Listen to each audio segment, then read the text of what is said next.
Why do you waste time on this garbage? That's what my son-in-law said to me the afternoon he decided I didn't deserve control over my own television. My name is Margaret Whitmore. I am 69 years old, widowed for 5 years, and until recently, I believed the greatest danger at my age was being forgotten. I did not realize you could be erased while still standing in the center of your own home. Daniel Reeves, my daughter Emily's husband, moved into my house 18 months ago under the word temporary. Temporary has a way of becoming permanent when you are too polite to draw lines. That afternoon, I was sitting in Robert's old leather recliner, the one we bought in 1994 when he finally got promoted to shift supervisor at the plant. The television glowed softly with a documentary about the Apollo missions. I have always loved those programs. They remind me of a time when America solved problems with grit instead of noise. Daniel stood in the doorway watching the screen like it offended him. "Why do you waste time on this garbage?" he repeated, louder this time. "It's not garbage," I said calmly. "It's history." He laughed, not amused, dismissive. "It's pathetic. You sit here all day rotting your brain while we're trying to move forward in life." Rotting my brain. I folded my hands in my lap. "Daniel, this is my house. I'll decide what's appropriate in it." That's when his face changed. He stepped closer. Too close. "You don't get it, do you?" he said, voice rising. "You're stuck in the past. You don't contribute. You just sit here watching nonsense and pretending it matters." My chest tightened. "I paid for this house," I said quietly.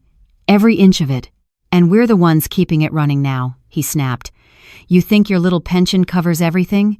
You have no idea what things cost anymore." That was untrue. I handled corporate budgets larger than his annual commissions for 3 decades. But I didn't say that. I was still trying to keep the peace. Emily walked in from the kitchen, still in her navy scrubs from St. Matthew's Hospital. For one suspended second, I thought she would step between us. Instead, she crossed her arms. "Mom, just stop," she said sharply. Her tone cut deeper than his words. "I'm not trying to fight," I told her. "I'm just asking for respect." "Respect?" Daniel barked. "You think you deserve respect while you act like this? You undermine me in front of my wife." "I'm not undermining you," I replied, my voice steady but softer now. "I'm correcting you." Emily's face hardened in a way I had never seen before. "Mom," she snapped, "why do you always have to challenge him? Can't you just let things go for once?" The room went silent except for the low hum of the television. Let things go. I had let things go for 18 months. The mail he intercepted. The comments about my spending, the suggestions about assisted living. I had let them go to keep my daughter close. Daniel shook his head dramatically. "This is exactly what I'm talking about. She lives in denial." Then, without warning, he bent behind the television stand and yanked the cable free. The screen went black mid-sentence. The sharp crack of plastic echoed in the quiet room. "There," he said, holding the cord up. "Problem solved." He dropped it on the floor. I stood slowly. "That was unnecessary," I said. "You don't need it," he replied coldly. "You need structure, discipline." "Daniel," I said firmly, "you don't speak to me like that in my house." That was when he lost what little control he had left. He kicked the wooden dining chair beside him in frustration. Hard. He didn't aim for me, but the chair skidded across the hardwood floor and struck my shin. The impact wasn't violent enough to knock me down, but it was enough to send a sharp burst of pain up my leg. Emily gasped, but not at him. "Mom, see what you're doing?" she cried. "You push him until he snaps." I stared at her. "Push him?" Daniel ran a hand through his hair dramatically. "I'm tired of walking on eggshells in this house." Walking on eggshells. In the home I bought in 1983. The home I painted myself. The home I paid off in 2008 with careful budgeting and overtime shifts. I bent down slowly and picked up the cable from the floor. My shin throbbed beneath my slacks, but I didn't reach for it. "I'll fix it later," I said quietly. Daniel scoffed. "Don't bother. Maybe it's time to get rid of it altogether. You don't need distractions." He turned and walked into the kitchen, muttering under his breath. Emily followed him. Before she disappeared around the corner, she said something that will stay with me longer than the bruise on my leg. "We just want what's best for you, Mom. You don't even know what's good for you anymore." The kitchen light flicked on. Their voices blended into casual conversation about dinner, as if nothing had happened. I remained standing in the dim living room, holding the severed cable. The television screen reflected my face faintly in its dark surface. For the first time in months, I saw something there I hadn't allowed myself to acknowledge. Not confusion, not weakness. Clarity. The cable hitting the floor wasn't about television. The chair striking my leg wasn't about temper. This was about control, about shrinking me piece by piece until I questioned my own authority in my own home. I looked toward the mantel where Robert's photograph still rests, him smiling in his old gardening hat, dirt on his hands, pride in his eyes. He always told me, "Maggie, never let anyone make you small." For 18 months, I had swallowed my discomfort to keep my daughter near me. But as I stood there, shin aching, living room dark, cable coiled in my hand, something inside me shifted. I was still the homeowner, still the woman who built this life, and I was done being managed. If you felt what Margaret felt in that moment, please tap like and tell me in the comments where you're watching from, because someone near you may be listening to this story too. That night, after Daniel kicked the chair and the cable lay coiled like something broken between us, the house did what it always does, it settled. Old houses make sounds when the temperature drops. The wood contracts. The pipes whisper. Robert used to call it the house breathing. That evening, though, it didn't sound like breathing. It sounded like waiting. I went upstairs slowly, one hand trailing along the banister Robert varnished himself in 1991. My shin throbbed with each step, a dull reminder that disrespect can bruise the body as easily as the heart. In the bathroom, I rolled up my pant leg. A faint red mark was already forming just below the knee. Not dramatic, not something you'd photograph for evidence, just enough to ache when touched. I pressed a cold washcloth against it and stared at my reflection. 69 years old, silver hair I stopped dyeing after Robert passed, lines around my mouth that weren't there a decade ago. But my eyes were clear, clearer than they had been in months. Downstairs, I could hear Daniel opening cabinets as if he owned them. The refrigerator door slammed, a pan clattered onto the stove. Emily's voice floated up, tired and strained. "Just leave it," she said softly. "She's old-fashioned." Old-fashioned. I closed my eyes. 18 months ago, they arrived with 2 suitcases and a rented moving truck.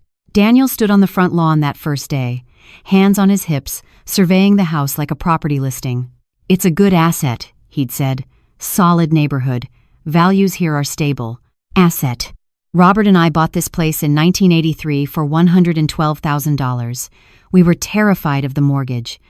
I still remember signing the papers at Community First Bank, my hand shaking slightly as Robert squeezed my fingers under the table. We painted the bedrooms ourselves.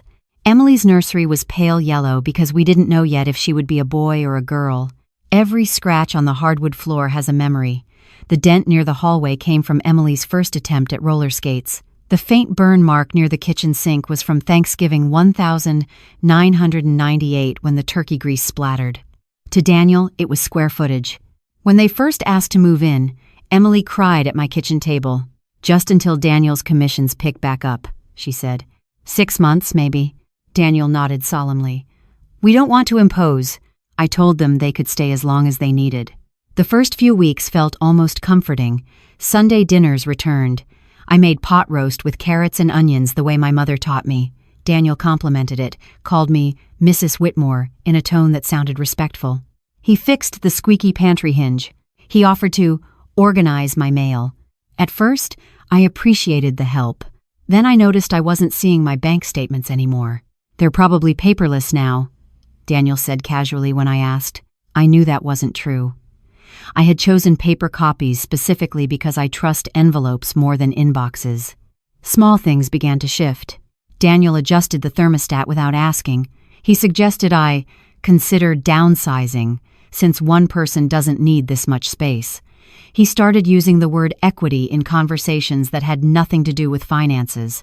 Emily worked long shifts, often leaving before sunrise and returning after dark. When she was home, she was exhausted. Daniel filled the space with commentary. "You shouldn't be climbing the ladder to clean gutters at your age. Do you really need that big car anymore?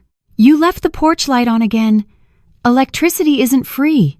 Each sentence, taken alone, sounded reasonable, practical. But together, they formed something heavier. Control. A few months in, Daniel asked about adding his name to certain utility accounts for convenience. He said it would simplify payments. I declined politely. He smiled too long. The bruise on my shin pulsed again as I sat on the edge of my bed, remembering that smile. After washing up, I changed into my flannel nightgown and went back downstairs. I don't know why. Maybe I needed to reclaim the space before sleeping in it. The living room was dark, except for the kitchen light spilling across the floor. The television remained black, reflecting my silhouette. The severed cable was still on the coffee table where I had placed it. I picked it up and ran my fingers along the cracked end. It struck me then that this wasn't the first thing Daniel had unplugged. He had unplugged the Sunday mornings where I watched church services when my knees hurt too much to attend. He had unplugged the evening news I'd watched for decades while folding laundry. He had unplugged my routines, one small cord at a time. From the kitchen, Daniel's voice rose again. "She can't keep living like this, Emily. It's not healthy. She needs structure." "She's fine," Emily replied, but her voice lacked conviction. "No, she's not. She's stuck, and if something happens, guess who deals with it? Us." I stood still, listening. If something happens. Robert died suddenly. Massive stroke at 68. I found him in this very house, collapsed beside the garden door. I handled the ambulance, the funeral, the paperwork. I navigated widowhood without Daniel's guidance. But now I was a liability. I walked into the kitchen. Daniel stopped mid-sentence when he saw me. Emily looked up from the stove, eyes tired. "I'm going to bed," I said calmly. "Please don't unplug anything else." Daniel exhaled sharply. "You're being dramatic." "No," I replied. "I'm being clear." Emily looked between us. "Mom, we're just trying to help." "I didn't ask for help," I said. Silence settled over the room like a sheet. I turned and walked back toward the staircase. Each step felt deliberate, measured. At the top of the stairs, I paused and glanced down at the two of them standing in my kitchen under my light fixture. They looked comfortable. Too comfortable. Back in my bedroom, I lay awake long after the house grew quiet. The bruise on my leg throbbed in rhythm with my heartbeat. For 18 months, I had told myself that compromise was love, that patience was strength, that small discomforts were the price of keeping family close.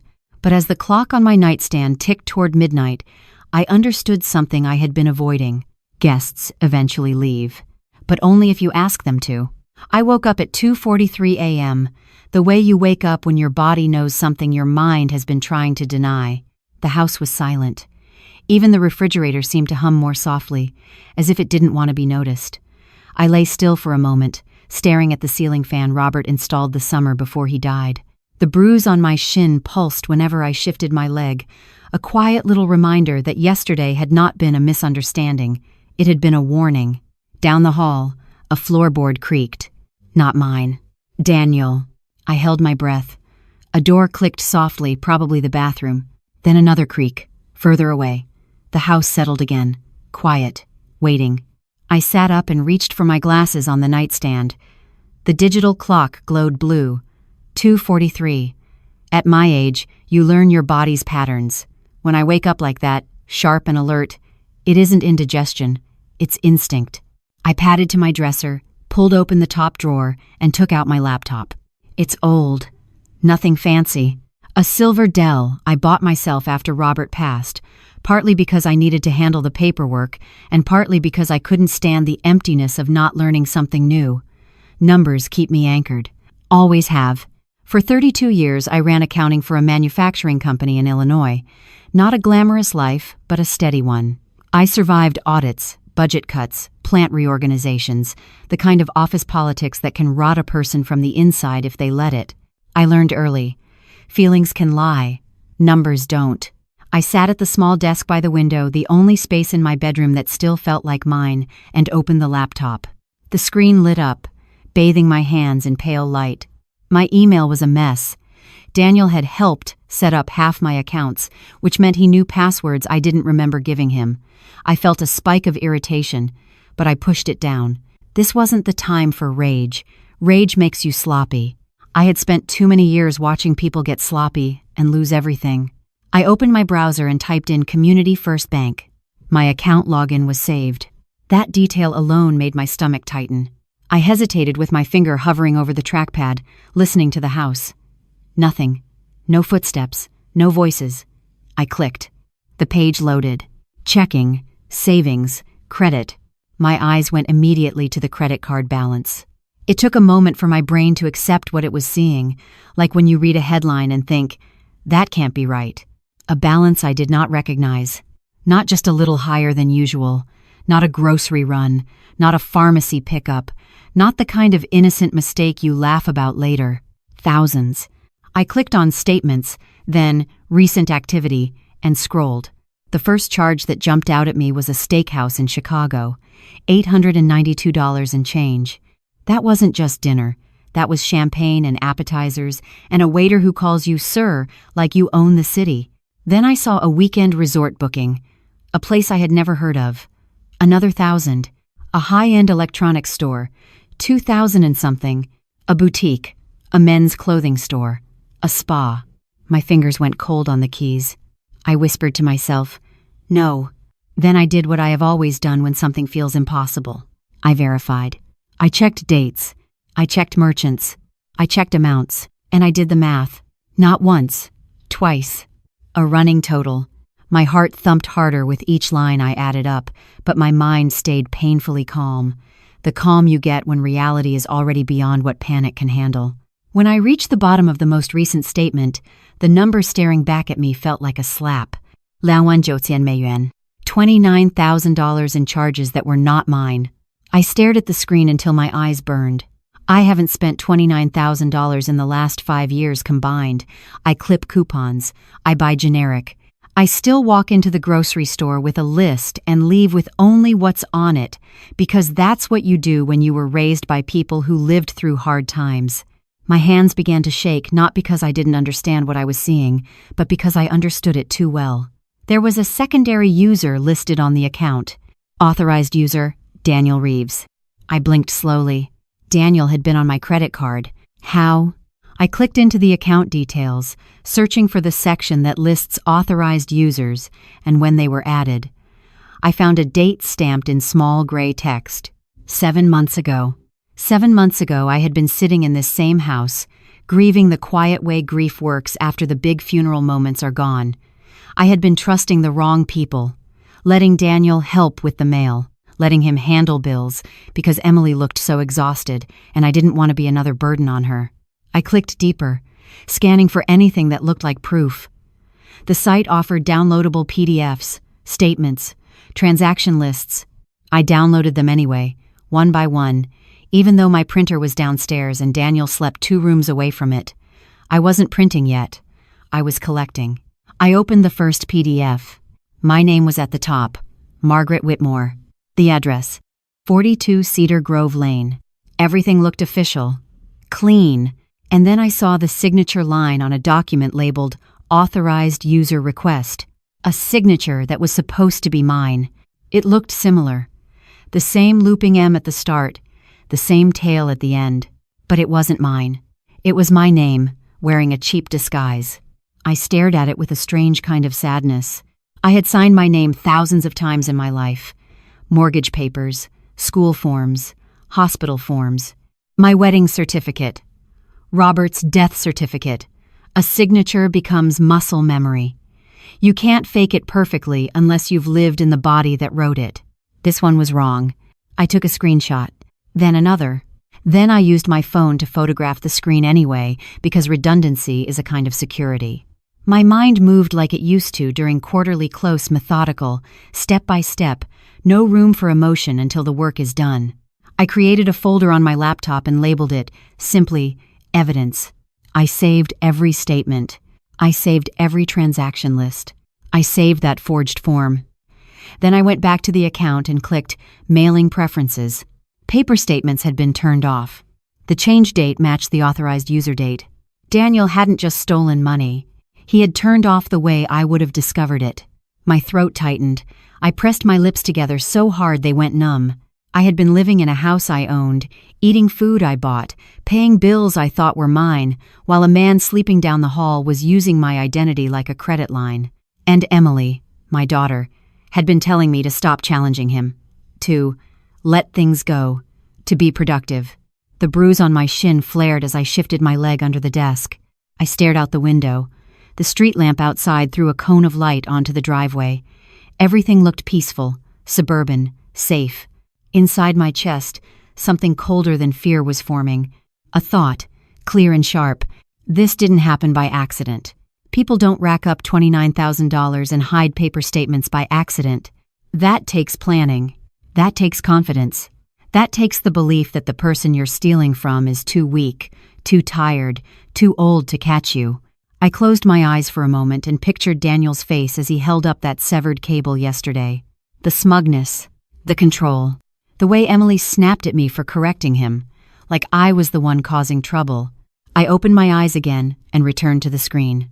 If Daniel was bold enough to steal, he was bold enough to do more. And if there was more, it would leave a trail.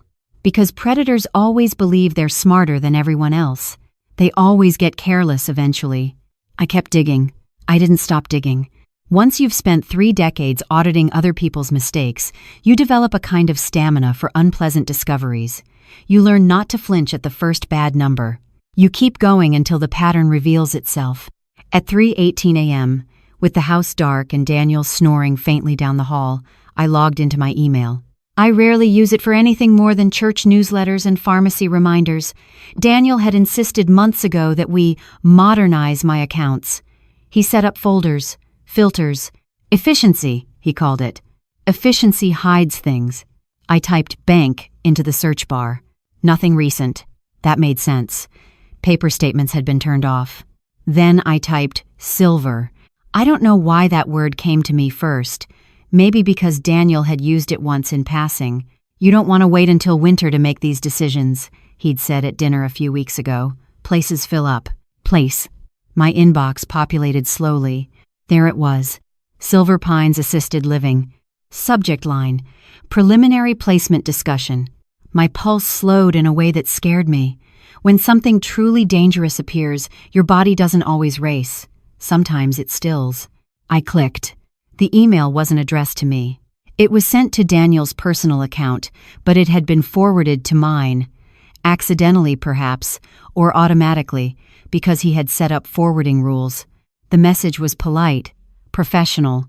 Dear Mr. Reeves, thank you for your inquiry regarding long-term placement options for your mother-in-law. As discussed, we offer tiered care packages depending on mobility and cognitive assessment. Cognitive assessment. My jaw tightened. Further down. We understand you are hoping to transition her before winter. We recommend securing a spot by early October to avoid seasonal delays. Transition, as if I were a subscription service being upgraded. The email included a PDF attachment. I downloaded it. A glossy brochure opened on my screen, soft lighting, smiling seniors playing cards, a grand piano in a sunlit lobby. Words like dignity and comfort floated across the page in warm colors. At the bottom of the second page, a section titled Asset Coordination. We work closely with families to ensure smooth transfer of property and financial management. Transfer. I leaned back in my chair and let out a slow breath. This wasn't a suggestion tossed around at the dinner table. This was research, planning. I scrolled further through my inbox and found another thread. This one older. Subject: Power of Attorney Draft. My hands went completely still. The sender was a small law office I didn't recognize. The email read, Attached is the preliminary draft of durable power of attorney as requested. Please review and confirm details before finalization. I opened the attachment. My name was printed at the top of the document. Margaret Whitmore.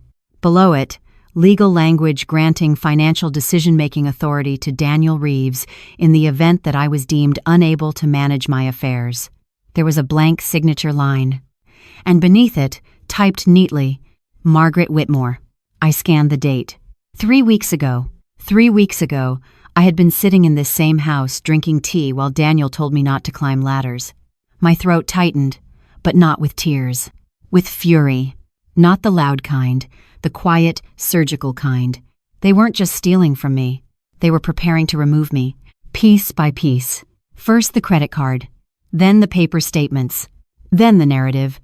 She forgets things. She's tired. She needs structure. Then the assisted living brochures. Then the power of attorney.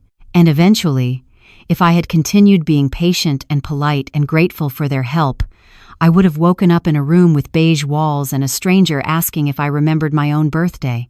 I stared at the PDF until the words blurred. In the hallway, a toilet flushed. I snapped the laptop closed halfway, heart thudding now. Footsteps. Soft. Then the faint click of Daniel's bedroom door. Silence returned. I opened the laptop again. I reread the email from Silver Pines. Transition her before winter. I thought about last winter.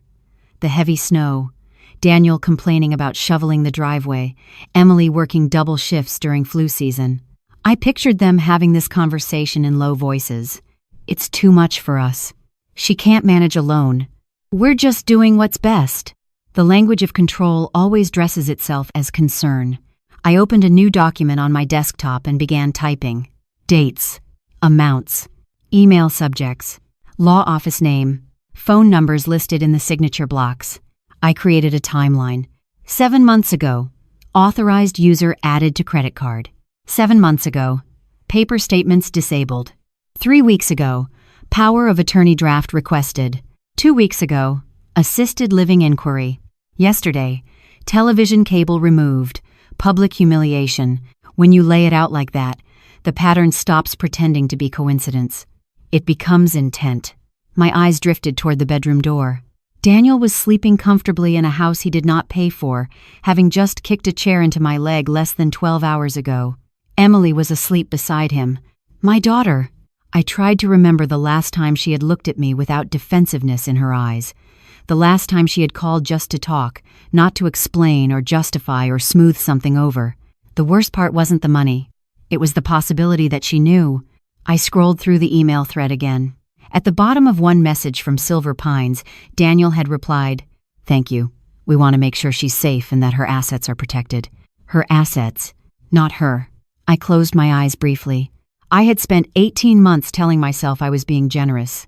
That love meant flexibility. That family meant sacrifice. But this wasn't sacrifice. This was displacement. They weren't planning to help me age with dignity. They were planning to relocate the obstacle. I reopened the bank statements and cross-referenced dates with the email timeline. The resort weekend? Same week as the first assisted living inquiry. The electronics purchase? 2 days after the power of attorney draft. He had been celebrating, or preparing, or both. The bruise on my leg throbbed again. Pain is useful. It reminds you something happened. I saved every email as a PDF. I forwarded copies to a new email address I created right then, one Daniel didn't know about. Then I did something I hadn't done in months. I opened my phone and searched for a name I hadn't needed in years. Harold Stein, family attorney. Retired now, but still listed. I didn't call him, not yet. I simply saved his number to my contacts. Dawn would be coming soon. The sky outside the window had lightened from black to charcoal gray. Downstairs, the house looked exactly the same as it had yesterday. The same sofa. The same framed wedding photo of Emily and Daniel on the mantel. The same coffee table where the severed cable still lay. But nothing was the same. I had spent 18 months being patient. That patience had been mistaken for weakness. And weakness is expensive. I closed the laptop slowly and rested my hands on top of it. They thought I was drifting. They thought I was distracted. They thought I was aging into irrelevance. What they forgot was this. I spent my entire adult life finding discrepancies no one else noticed, and now I had found theirs. By the time the sun began to edge over the rooftops of Cedar Grove, I had already decided something fundamental. Not what I was going to do, but who I was going to be. For 18 months, I had chosen peace over confrontation. I told myself it was wisdom, that at 69, I had nothing to prove. That my daughter's happiness, even if it was fragile and ill-defined, mattered more than my pride. But sitting there in the thin blue light of early morning, laptop closed, evidence saved in 3 different places, I understood a simple truth. Peace without boundaries is surrender. I stood and walked to the window. Mrs. Donnelly across the street was already outside in her robe, collecting her newspaper. She waved when she noticed my silhouette. I waved back. Normal. The world looked perfectly ordinary, which is how betrayal prefers to operate. Downstairs, I heard movement again. Cabinet doors. The clink of a coffee mug. Daniel was an early riser when he wanted to look productive. I took a deep breath and left my bedroom. Each step down the staircase felt steadier than the one before. The bruise on my shin had darkened to a faint violet. I did not limp. Daniel was at the kitchen island scrolling through his phone, a mug of my coffee in his hand. He didn't look up immediately when I entered. "Morning," he said casually. "Sleep okay?"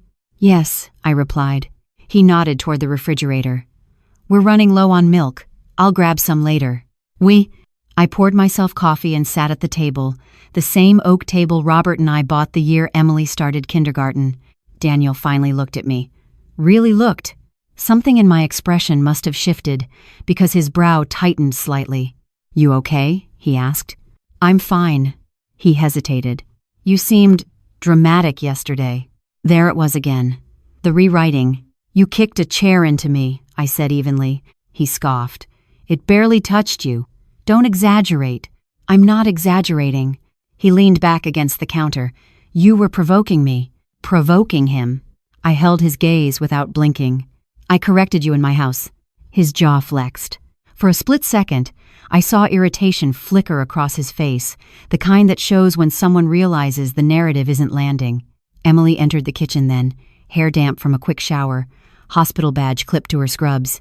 "Morning," she said, voice already tired. Daniel kissed her cheek. "Morning, Em." She glanced at me, then at him, sensing tension.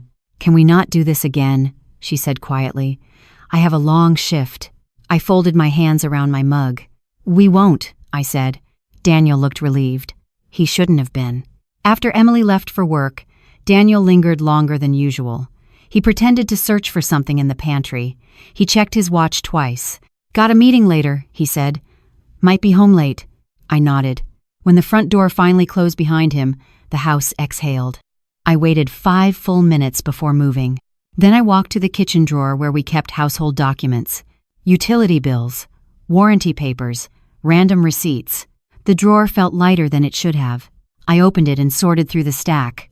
Cable bill, water, electric, property tax notice, no bank statements. I already knew why. Still, the absence confirmed something deeper.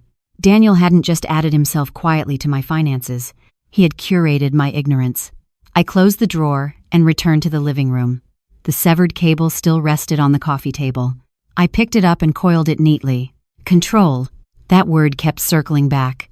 I sat down in Robert's recliner and allowed myself 5 minutes not to cry, not to rage, but to remember.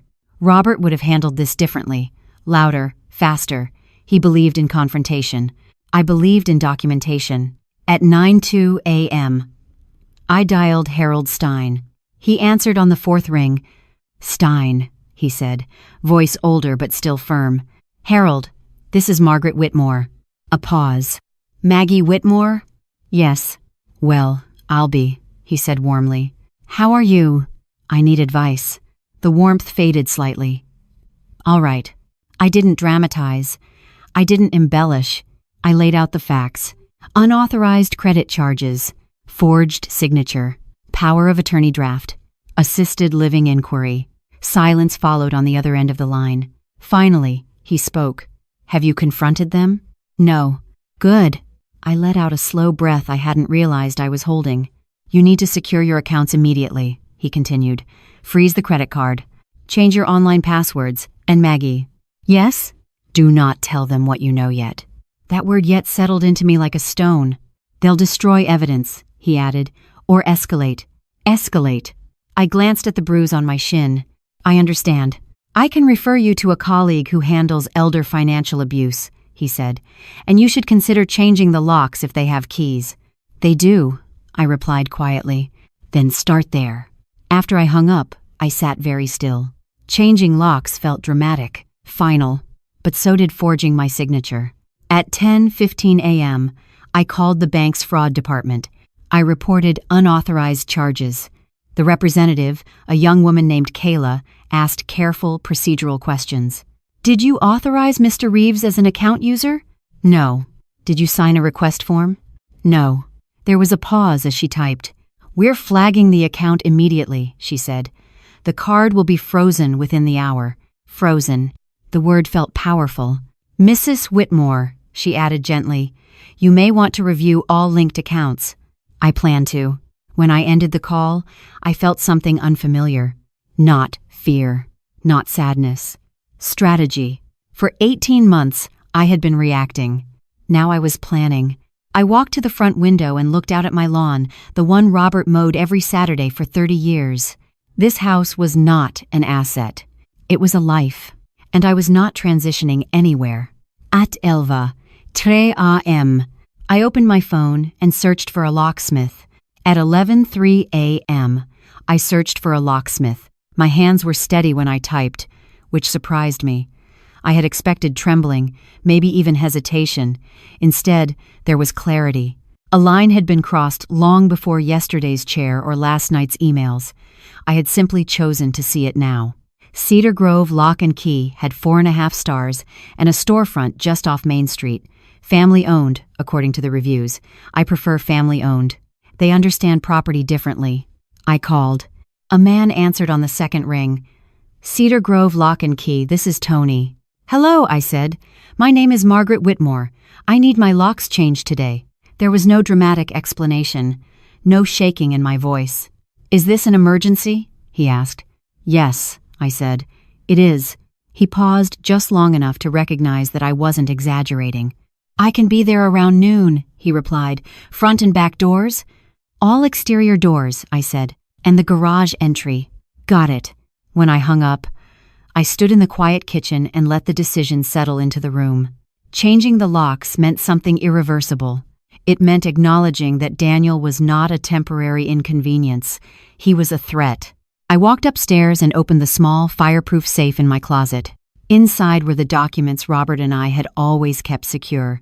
The deed to the house, insurance policies, my birth certificate, Robert's death certificate. I pulled out the deed and set it on the bed.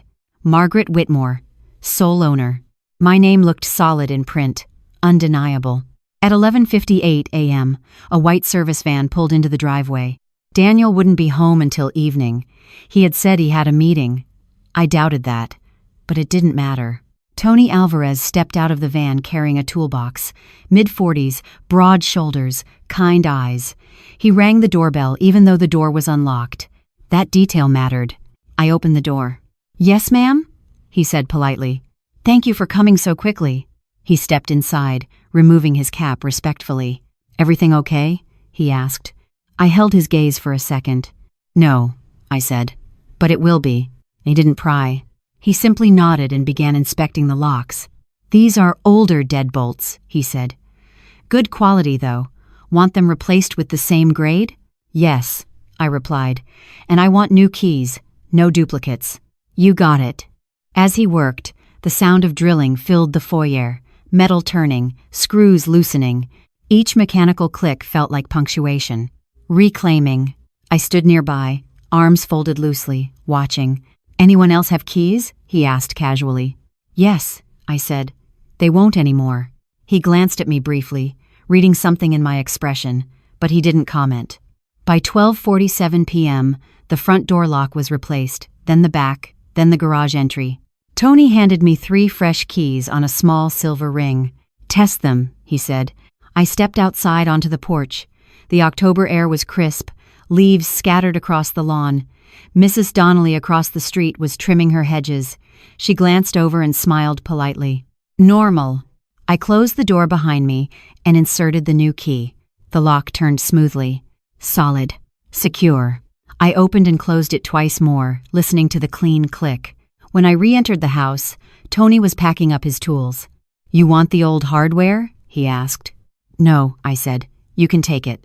He nodded and handed me the invoice. I wrote the check without flinching. When the van pulled away, the driveway felt different. Quieter. Mine.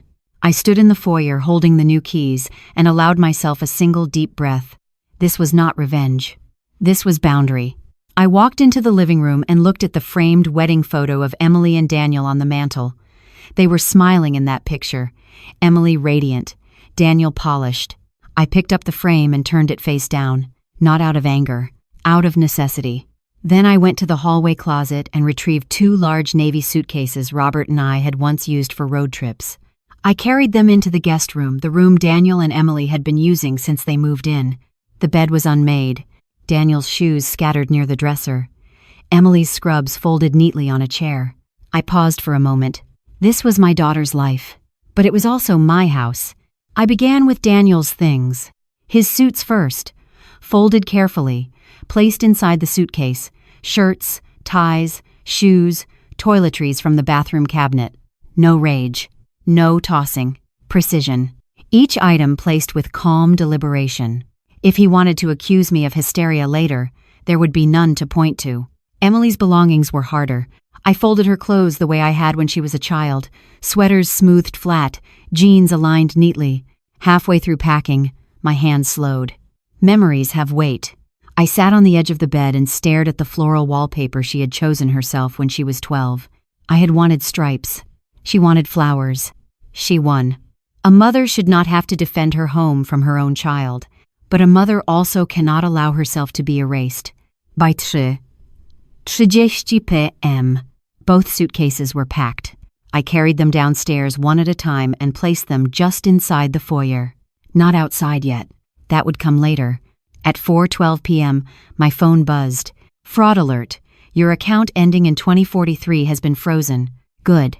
At 4:27 p.m., another notification. Password change successful. I had updated every account. Banking, utilities, email. Daniel no longer had access. The house grew quieter as evening approached. At 5:60, 8 p.m., headlights swept across the front window. Daniel's car. Right on schedule. I stood in the living room, new keys in my pocket. The suitcases waited in the foyer. The severed cable still rested on the coffee table. The front door handle rattled. Once, twice, then harder. What the? Daniel's voice carried through the door. He tried again. The lock held. I walked slowly to the door and stopped just behind it. Margaret, he called. Open the door. I placed my hand on the new deadbolt. Solid metal beneath my fingers. For the first time in 18 months, I felt something close to peace. The first knock wasn't polite. It was confused. The handle rattled again, harder this time, metal grinding against metal as Daniel tested the door like it had betrayed him personally. Margaret, he called out. Why is this locked? I didn't answer immediately. Timing matters. The late afternoon light stretched across the hardwood floor, warm and calm, completely indifferent to the tension gathering outside. The suitcases stood upright in the foyer like silent witnesses. He knocked again, this time flat-palmed, impatient. Emily, try your key. I heard the passenger door open. Emily's softer footsteps approached. A pause. Then the faint scrape of her key entering the lock. The click never came. What's going on? She asked quietly. I stepped forward and slid the chain lock into place before turning the new deadbolt. The door opened 6 inches. Just enough. Daniel stood there on the porch, irritation already sharp in his eyes. Emily hovered behind him, hospital bag over her shoulder, exhaustion written across her face. What is this? Daniel demanded. I changed the locks, I said evenly. His expression flickered shock first, then anger. You what? I changed the locks. You can't just... He stopped himself. Why would you do that? Because this is my house, I replied. Emily stepped closer. Mom, what's going on? I held her gaze for a long second. I found the credit card statements, I said. Daniel's face shifted again, this time more subtly. A tightening around the mouth, a brief flash in the eyes. I don't know what you're talking about, he said quickly. I think you do. I reached behind me and lifted the folder I had prepared. Printed bank statements, the forged authorization form, the email from Silver Pines. I slid one page through the narrow opening in the door. Daniel glanced at it, then scoffed. This is ridiculous. Is it? I asked. Emily took the paper from his hand and scanned it. Her face drained slowly of color. Daniel? She whispered. He laughed too loud, too forced. She's twisting things, he said. I told you she was losing track of stuff. I helped manage her finances because she asked me to. I did not, I replied calmly. She forgets conversations, he continued, talking over me. We discussed adding me to the account. You were there. Emily looked between us. I don't remember that, she said faintly. Daniel's jaw tightened. Of course you don't. You work 12-hour shifts. He turned back to me. This is exactly why we were looking into assisted living. You're not stable. Assisted living. I slid another document through the gap. The Silver Pines email. Emily read the subject line. Her eyes widened. Long-term placement, she said, barely audible. Daniel stepped forward, trying to grab the papers. I pushed the door slightly closed, the chain catching firmly. Don't, I said quietly. The word carried more weight than I expected. He froze. You forged my signature, I continued. You disabled my paper statements. You charged $29,000 to my account. That's a lie, he snapped. Then call the bank, I said. They've frozen the card. Silence. The kind that feels like pressure building in a sealed room. Emily looked at him. Daniel, tell me this isn't true. He ran a hand through his hair, shifting tactics. It was temporary, he said quickly. Cash flow issues. I was going to pay it back. We were managing things for you. For me? I asked softly. You can't handle everything anymore, he burst out. Look at you, sitting around watching garbage all day. You don't even know how bad the market is. The words echoed faintly across the porch. Across the street, Mrs. Donnelly had stopped trimming her hedges. Curtains shifted in 2 neighboring windows. Cedar Grove is a quiet suburb. People notice raised voices. Emily stepped back as if struck. You said we were helping her, she said to Daniel. You said it was precautionary. It is, he insisted. She's stubborn. She won't admit she needs support. I felt something settle inside me. Cold. Clear. This conversation is over, I said. Daniel laughed harshly. You can't lock us out. I can, I replied. And I have. Emily's eyes filled with tears. Mom, please. I looked at her, not as a child, not as a victim, but as a grown woman who had chosen where to stand. I love you, I said. But you will not remove me from my own life. Daniel's temper snapped. He slammed his palm against the door. You're making a mistake. No, I said evenly. I corrected one. He stepped back, breathing hard, calculating. You're going to regret this, he muttered. I doubt that. Emily's voice trembled. Where are we supposed to go? I glanced at the suitcases behind me. You have options, I said gently. I am not one of them. Daniel stared at me with open hostility now. You think you've won something, he said quietly. This isn't a game, I replied. He reached into his pocket and pulled out his phone. Fine, he said. We'll call the police. Please do, I answered. His thumb hovered over the screen. For a moment, I saw uncertainty flicker in his expression. Then he dialed. The chain between us held steady. Inside my chest, my heartbeat was strong but not frantic. I wasn't afraid. I was finished. Daniel stood on my porch with his phone pressed to his ear, his jaw tight, eyes never leaving mine. Yes, he said sharply. We're being locked out of our residence. Residence. The word might have sounded convincing if it weren't attached to a house deed that bore only my name. I kept the door open just enough for the chain to hold firm. 6 inches, a boundary measured in metal and resolve. Emily stood slightly behind him now, hugging herself, her hospital badge still clipped to her scrubs. She looked smaller than she had an hour ago, smaller than I had ever seen her.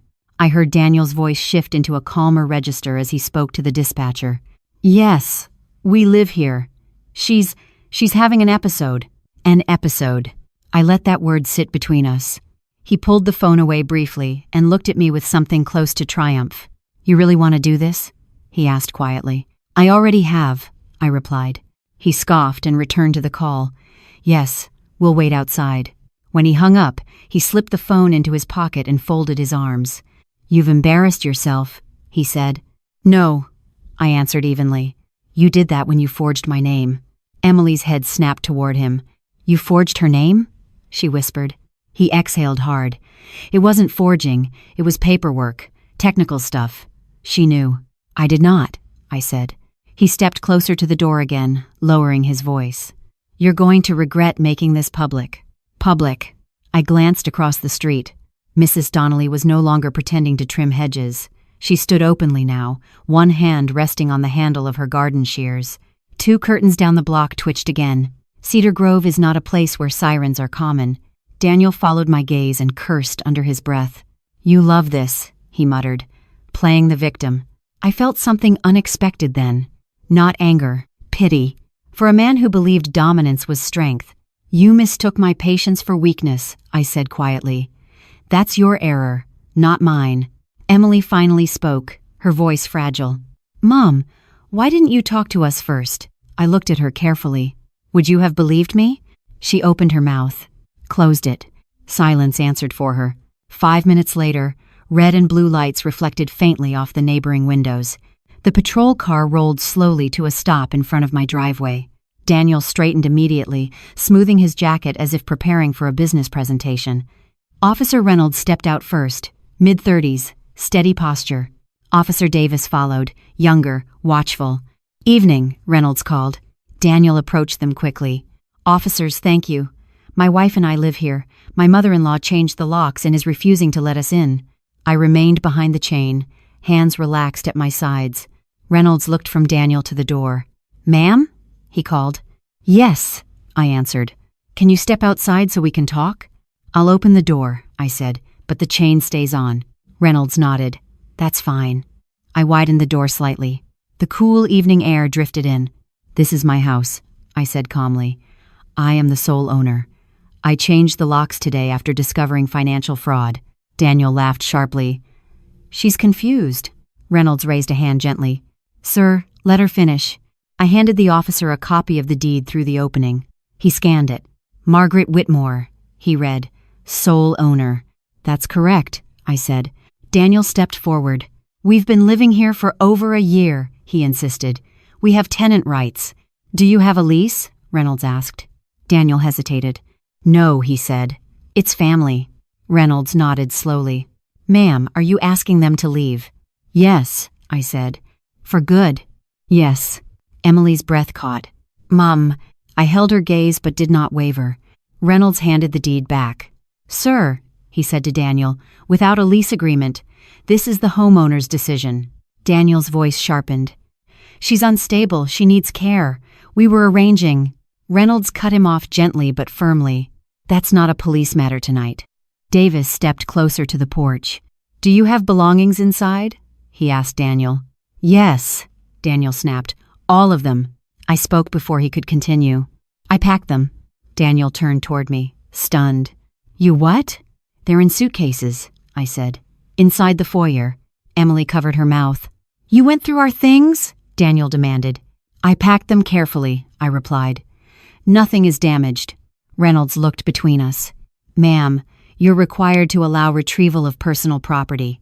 I will, I said. Under supervision. Daniel's jaw clenched. You can't do this, he whispered. I already have, I answered.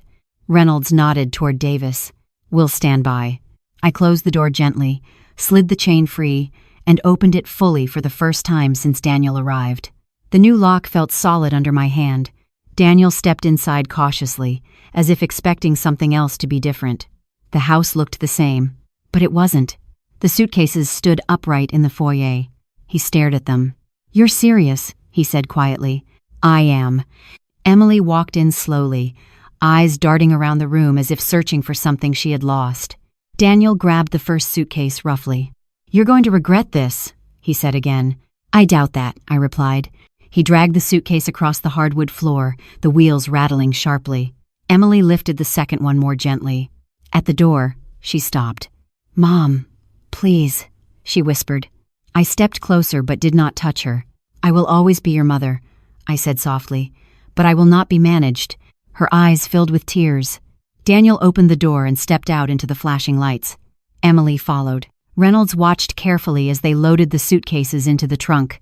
Neighbors pretended not to stare. When the trunk slammed shut, Daniel glanced back at me one last time.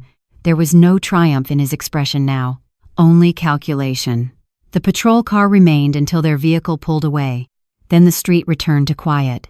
Reynolds approached the porch. Ma'am, he said gently, if you need assistance filing charges regarding financial fraud, you should contact the department tomorrow. I will, I replied. He nodded. Stay safe. When the patrol car drove off, the house felt larger, quieter. Mine. I closed the door slowly, locked it, turned the new key once more for certainty. The echo of the lock settling into place sounded like something final, but I knew this wasn't over. Daniel wasn't the type to accept humiliation quietly, and men who lose control rarely retreat without trying to take something with them. When the patrol car disappeared at the end of Cedar Grove Lane, the quiet felt almost unnatural. No raised voices, no slamming doors, no Daniel, pacing in the kitchen as if he were supervising a renovation instead of occupying someone else's life. Just silence. I stood in the foyer for a long moment, my hand resting on the new deadbolt, listening to the absence of them. It struck me how quickly noise becomes normal, how you don't realize how tense your shoulders have been until the weight lifts. I turned the lock once more, slowly, deliberately. The metallic click echoed through the hallway like punctuation. Mine. I walked back into the living room. The late evening light had faded to a soft blue-gray. The television still sat dark, cable severed, screen reflecting the empty space where 2 suitcases had stood earlier. The house looked unchanged, but it felt rearranged at its core. I sat in Robert's recliner and let myself breathe. Across the street, Mrs. Donnelly finally retreated into her house. Porch lights flicked on one by one along the block. Life resumed its careful suburban rhythm. My phone buzzed. A text from Emily. "Mom, please call me." I stared at the screen. Not yet. Instead, I opened my laptop again. Documentation doesn't end with confrontation. It begins there. I typed a simple summary. Date. Time. Lock change. Police present. Daniel removed from property. I attached copies of the police officers' names and badge numbers from the card Reynolds had handed me before leaving. Paper trails matter, especially when someone like Daniel begins rewriting events. At 7:12 p.m. my phone rang. Emily. I let it ring twice before answering. Hello. Her breathing was uneven. Mom, what just happened? You were there, I said gently. No, I mean, how did it get this far? I closed my eyes briefly. It didn't get this far today, I said. It's been building. Silence on the other end. He said you agreed, she whispered. He lied. Another pause. Did you really call the bank? Yes. Is the card frozen? Yes. Her voice tightened. He said it was temporary. He said he was managing things. Managing me? I asked softly. She didn't answer. Emily, I continued, keeping my voice calm, did you know about the assisted living inquiry? Her breath caught. I knew he was researching options, she admitted. He said it was just information, in case something happened. To whom? I asked. She didn't respond. We both knew the answer. I'm not confused, I said quietly. I'm not incapacitated. I am not transitioning anywhere. I didn't think you were, she said quickly. I thought he was being proactive. Proactive about what? I asked. Her silence told me she was thinking harder now. That was good. I'm staying at a hotel tonight, she said after a moment. With him? Yes. There it was. The choice. Okay, I replied. You're not going to apologize? She asked, a faint edge returning. For protecting myself? I said calmly. No. She exhaled sharply. You embarrassed him. He embarrassed himself. The line went quiet again. Mom, she said finally, voice small in a way I hadn't heard since she was 16. Did he really forge your signature? Yes. Another long pause. I need to see everything, she said. You will, I replied. When you're ready to look. She hung up without saying goodbye. I set the phone down and stared at the blank television screen. Blue and red lights had flashed in this quiet neighborhood because my son-in-law believed he could control me, and he would not forgive that loss easily. At 8:03 p.m., there was a loud bang outside. Not a knock. A thud. My body reacted before my mind did. I stood quickly and moved toward the front window, careful not to silhouette myself against the light. The mailbox lay on its side near the curb. Daniel's car idled at the end of the street. He had returned. My heart beat steadily, not panicked, just aware. The car door slammed. He stepped out, unsteady. He walked toward the mailbox, kicked it once more for emphasis, then turned back toward the car. Drunk, angry, humiliated. He glanced toward my house. For a second, our eyes met through the dimness. He didn't wave. He didn't shout. He simply stared. Then he got back into the car and drove away. I picked up my phone. 911 answered quickly. Yes, I need to report vandalism, I said. By the time Officer Davis returned, Daniel was gone. The mailbox lay dented, paint scraped. "I thought this might escalate," Davis said quietly as he took notes. "So did I replied. "Do you want to press charges if we identify him?" "Yes." The word came without hesitation. He nodded approvingly. "You're doing the right thing." When the patrol car left for the second time that evening, the street was completely still. I walked to the curb and stood over the damaged mailbox. Robert had installed it himself the year we moved in. I bent carefully, lifted it upright, and carried it back toward the house. Inside, I leaned it against the garage wall. It could be repaired. Some things can be. I returned to the living room and picked up the severed cable from the coffee table. 2 broken pieces of metal and plastic, a mailbox, a cable, symbols of something larger. Control, when threatened, turns destructive. But destruction leaves evidence. And evidence, when handled correctly, becomes protection. I sat down in the recliner and finally allowed myself one long exhale. Daniel had just made his first mistake since losing the house. He had come back, and men who come back angry rarely stop there. Daniel came back the next night, not with apologies, not with reason. With alcohol. It was 2:14 a.m. when I heard the first crash. I had fallen asleep in the recliner again, television still dark, the severed cable resting on the side table like an artifact. Since the mailbox incident, I had left only a small lamp on in the living room. Enough light to see shadows move. The crash jolted me upright. Not the soft settling of pipes. Not the hum of appliances. Glass. Breaking. I didn't panic. I stood slowly and moved toward the front window, careful again not to be fully visible. The porch light was off. But the motion sensor by the driveway flicked on suddenly, bathing the front yard in harsh white light. Daniel stood there, bottle in hand. He swayed slightly. My rose bush near the walkway, Robert's favorite, had been torn from its trellis. Branches snapped, leaves scattered across the porch like something wounded. "You think you won?" Daniel shouted into the night. His voice echoed down the quiet street. A porch light across the way blinked on.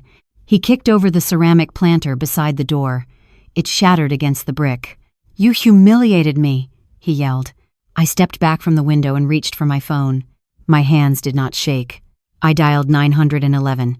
"Yes," I said clearly when the operator answered. "This is Margaret Whitmore, at 42 Cedar Grove Lane. The man I had removed from my property last night has returned. He is intoxicated and damaging property." As I spoke, another crash rang out. The sound of something metal hitting metal. My stomach tightened. The car! I moved quickly but carefully to the side window overlooking the driveway. Daniel had picked up a landscaping rock and thrown it at my sedan. The windshield fractured instantly, spiderweb cracks spreading outward from the point of impact. He laughed, not loudly, low, unhinged. "Ma'am, officers are on their way," the dispatcher said calmly. "Thank you," I replied. I did not hang up.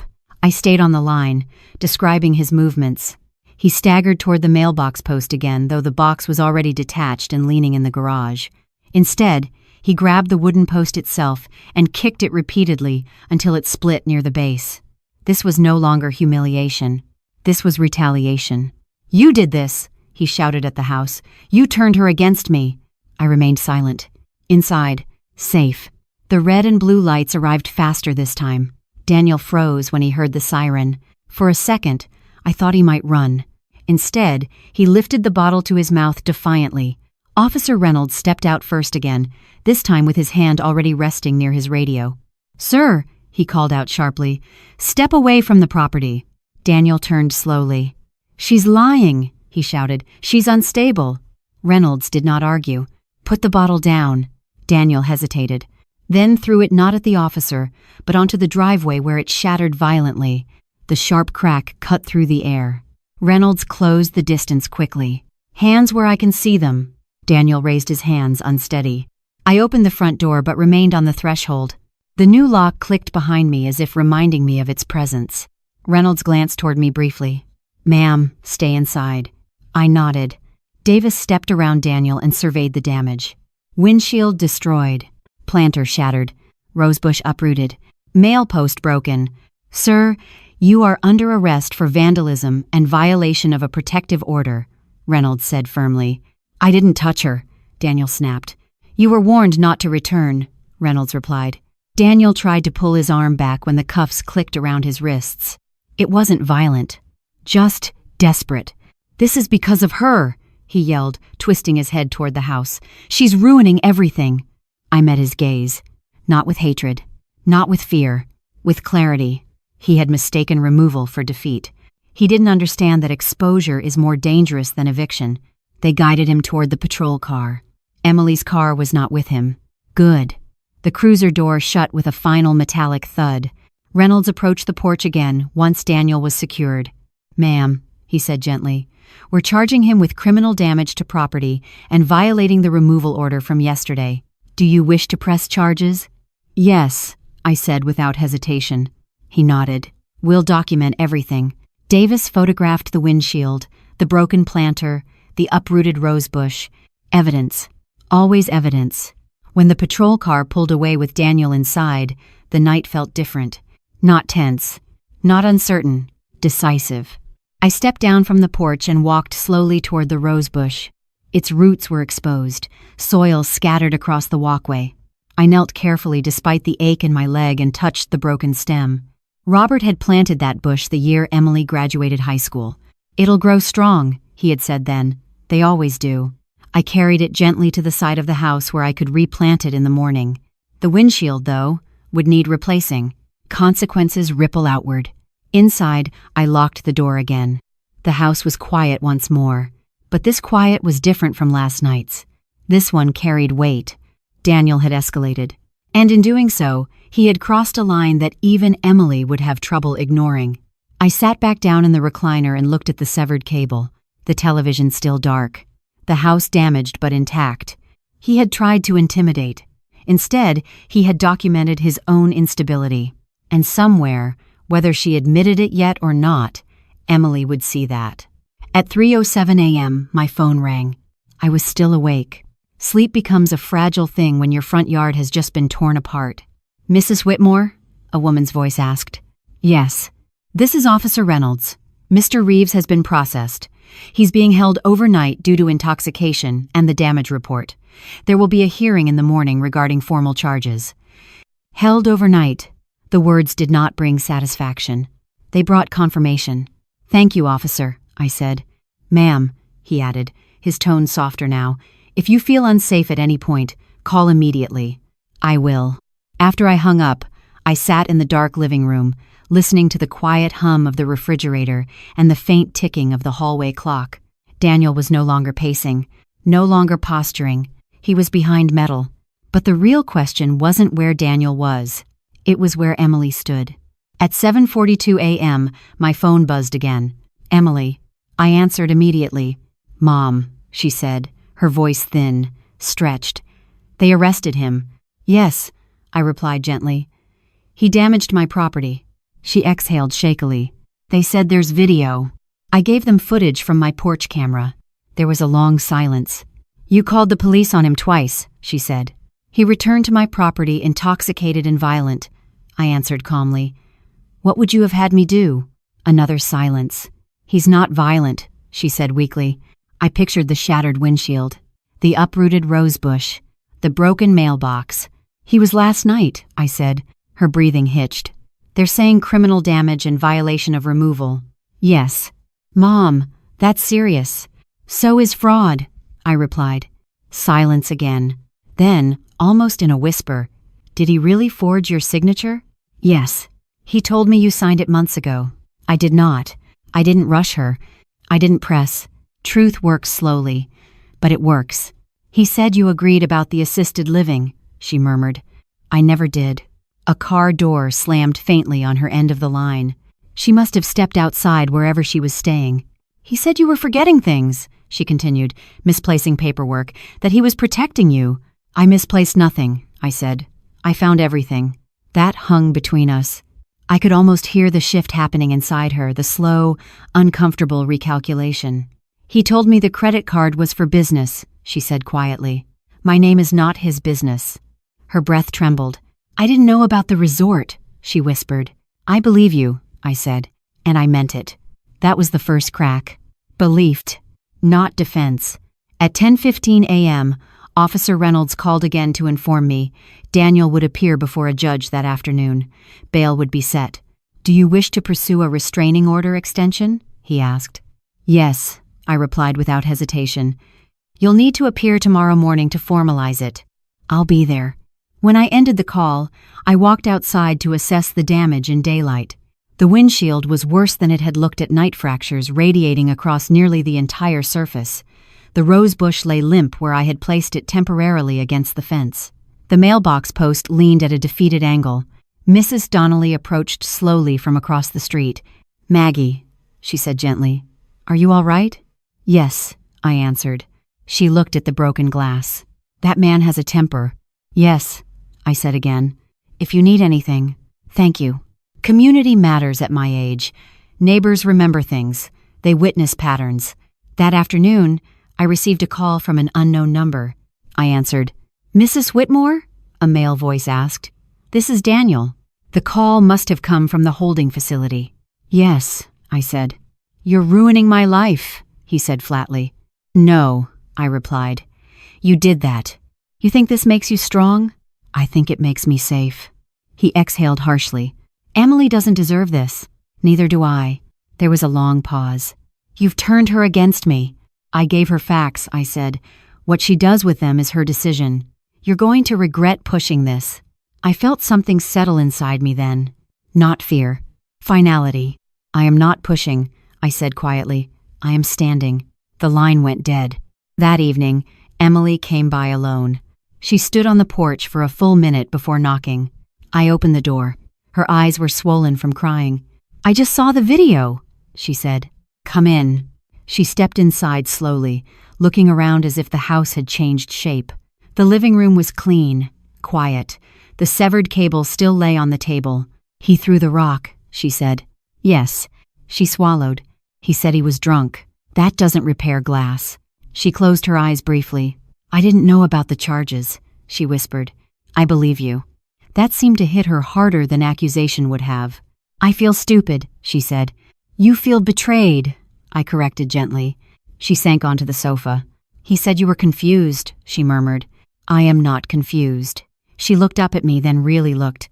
And for the first time since the cable hit the floor, I saw recognition in her eyes.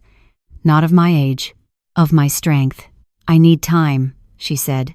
"You have it." She nodded slowly. "I'm not going back to the hotel tonight." I didn't ask where she would go. I didn't push. She stood, hesitated, then reached for the door. "I'm sorry," she said quietly. Not fully formed. Not complete, but real.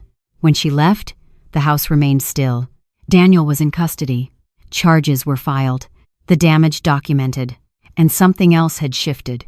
The illusion had cracked. Not in my house. In my daughter.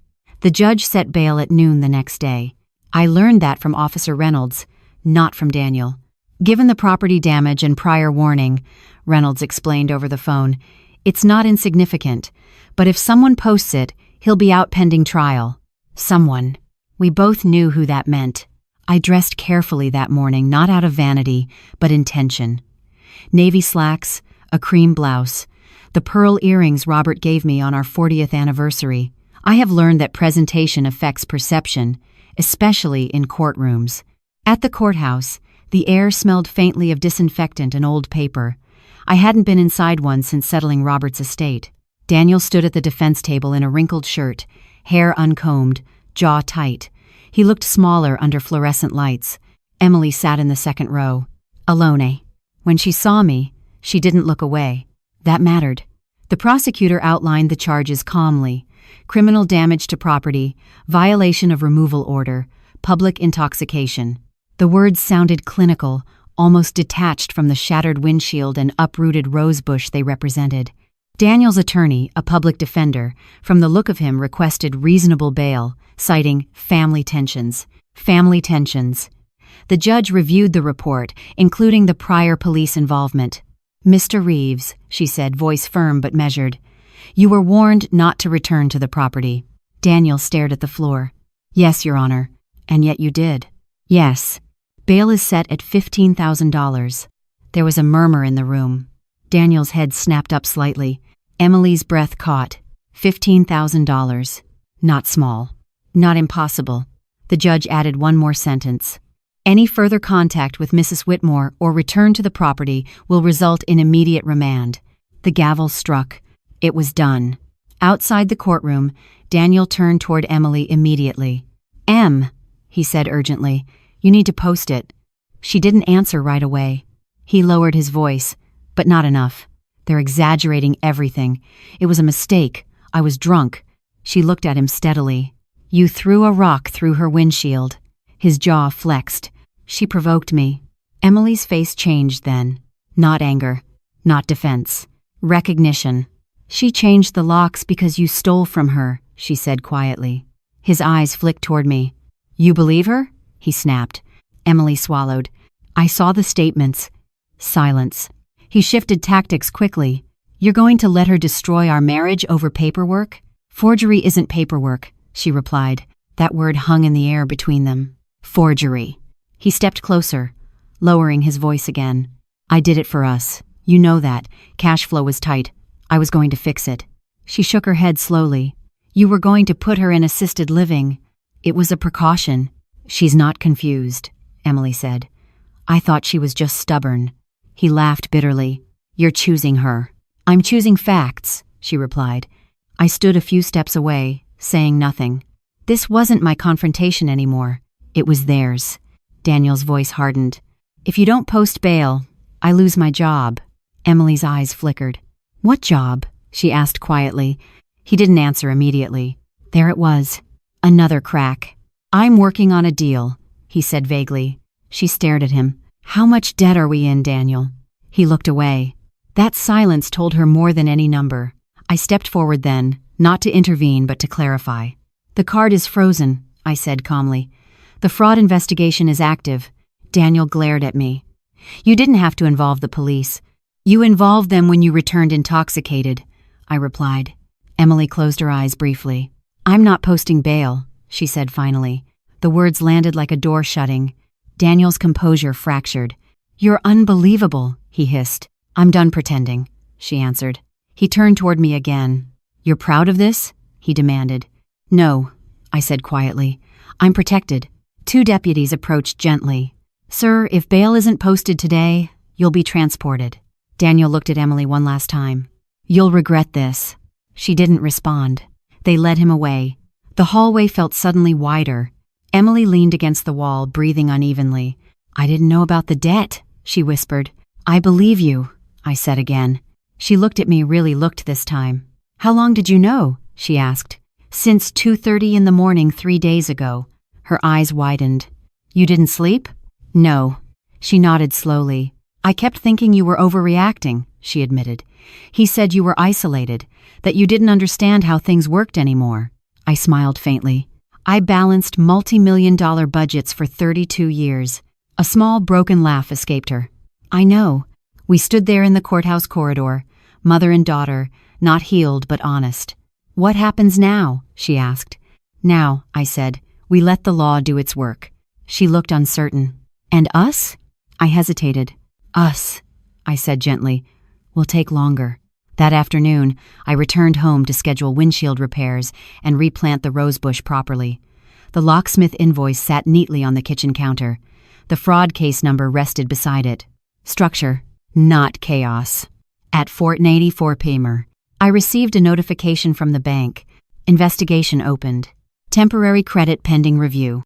Evidence, when handled correctly, begins to move systems. The house felt steady again. But something deeper was shifting too. Emily had chosen not to rescue him. And men like Daniel do not forgive that easily. Silence can feel like relief, or it can feel like the space before something breaks. The morning after the bail hearing, the house was unnaturally still.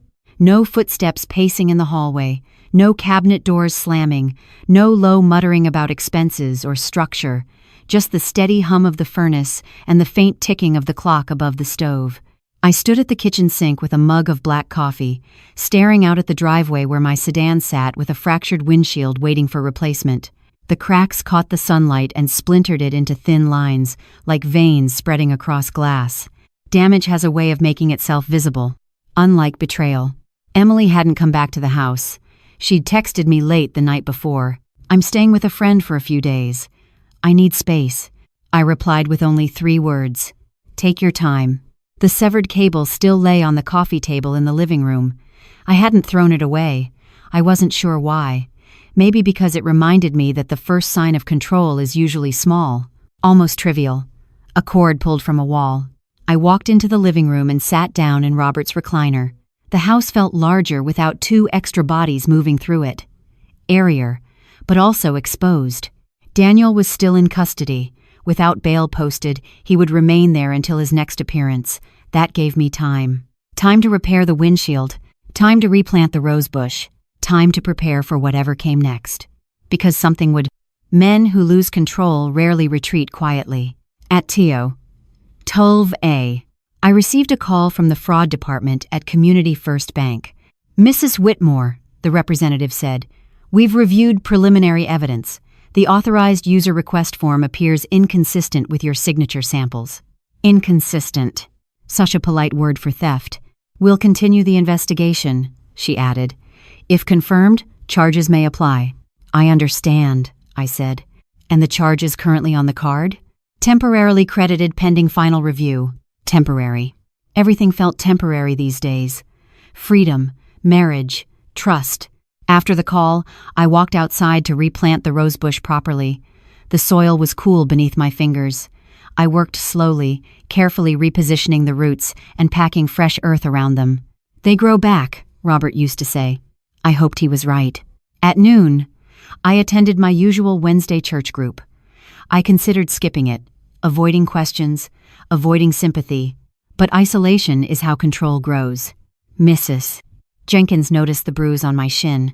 "Door accident?" she asked kindly. "Something like that," I replied. I didn't tell them everything. Not yet. But I stayed. I prayed. I listened. Community steadies you when your private world shakes. When I returned home that afternoon, there was a message waiting on my answering machine, a voice I recognized immediately. Daniel's. "Margaret," he said, tone unnaturally calm. "This doesn't have to escalate. We can fix this quietly. Call me." Fix. Quietly.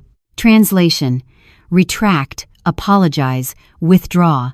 I didn't call back. Instead, I documented the message. Saved it. At 3:47 p.m., Emily called. "Mom?" "Yes. He's asking me to post bail again." "And?" I told him no. There was something stronger in her voice now. Not loud, but firm. "He says you're manipulating me." "Am I?" "No," she said quickly. Silence followed. "Mom, did he ever talk about selling the house?" The question didn't surprise me. "Yes," I said. "More than once." Her breathing shifted. "He told me you were considering downsizing." "I was not." Another silence. "I feel like I don't know who I married," she whispered. "That realization hurts," I said gently. "But it's better than staying blind." She didn't argue. "Are you scared?" she asked suddenly. I looked around the quiet living room. "No," I said truthfully. "I'm alert. There's a difference. Fear makes you retreat. Alertness makes you prepare." That evening, I made myself dinner, simple chicken and green beans, and ate at the table alone. The chair Daniel had kicked was back in its place, steady, unbroken. I ran my hand along the edge of it. It struck me then that the physical damage he caused, the windshield, the mailbox, the planter, was easier to repair than the invisible damage he had attempted. Gaslighting leaves no shattered glass. It leaves doubt. And doubt is far more corrosive. But doubt had evaporated the moment I saw the forged signature. At 7:22 p.m., my phone buzzed again. Unknown number. I answered cautiously. "Mrs. Whitmore," a female voice asked. "This is Dr. Sanders. I've been treating your daughter and son-in-law for couples counseling." My spine straightened. "Yes?" "I can't discuss details," she said carefully, "but I felt it appropriate to inform you that certain financial disclosures made recently conflict with prior statements." "Conflict. I appreciate the information," I said calmly. "She may need support," Dr. Sanders added gently. "I will provide it," I replied. After the call ended, I sat very still. The silence in the house no longer felt empty. It felt transitional. Emily was seeing pieces of the truth independently now, not because I pushed, Because reality leaves footprints. At 9:07 p.m., just as I was preparing for bed, my phone rang again. Emily, I answered immediately. Mom, she said, her voice tight, breath uneven. He's furious. Where are you? At the hotel lobby. He's been calling nonstop. Are you safe? Yes. There was a pause. Mom, I think he's going to blame you for everything. I expected that, I said. Silence. Then, softly, I don't think this is about you anymore. That was the first time she said it out loud. Not about me. About him. The line crackled slightly as she shifted the phone. I'm scared of what he'll do next, she admitted. So was I. But fear spoken aloud loses some of its power. Come here, I said gently. Stay at the house tonight. A long pause. I don't want to bring trouble to you. Trouble is already here, I said quietly. But we face it better together. She didn't answer right away, and in that silence, I realized something. The next escalation wouldn't be about property. It would be about control slipping through his fingers entirely. And men who feel exposed often lash out at the nearest target. This time, it might not be my windshield. It might be my daughter. The call came at 9:07 p.m. I remember the exact time because I had just placed Robert's old gardening gloves back in the drawer by the sink.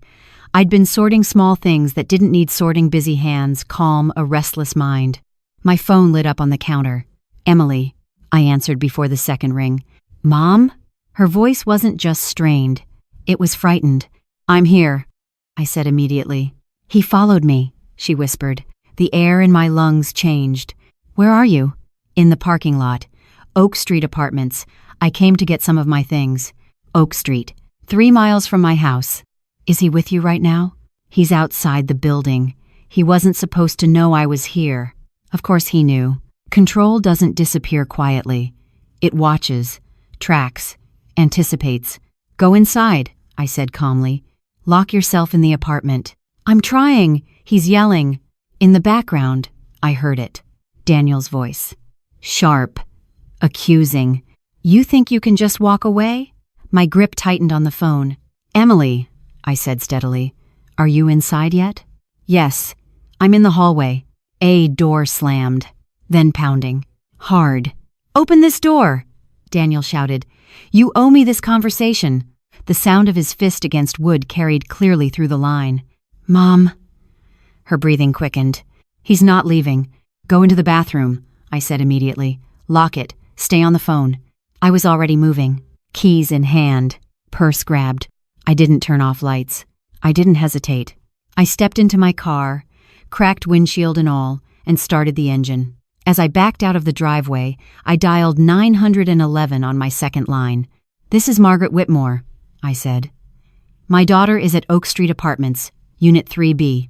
Her husband, who was arrested earlier this week, is outside the door and attempting forced entry.